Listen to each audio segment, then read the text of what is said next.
আমি যদি মারাও যাই আপনারা পিছপা হবেন না, আপনারা এই আন্দোলনকে সফল করেই ছাড়বেন। আমি আবারও বলতে চাই, আমি টিয়ার সেল খেয়েও ক্ষান্ত হয়নি। আপনারা যারা সুস্থ আছেন আপনারা পিছপা হবেন না, আপনারা এই আন্দোলনকে সফল করুন।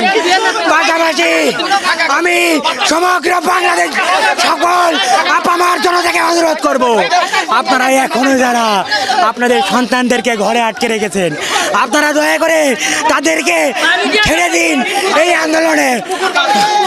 আন্দোলনে অংশগ্রহণ করতে দিন।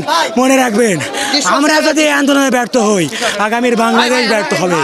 আপনারা ভাববেন না আমরা যদি ব্যর্থ হই সব কিছু ঠিকঠাক হয়ে যাবে। আমরা যদি আজ থেমে যাই, এই আন্দোলন যদি থেমে যায়, বাংলাদেশের স্বাধীনতা সার্বভৌমত্ব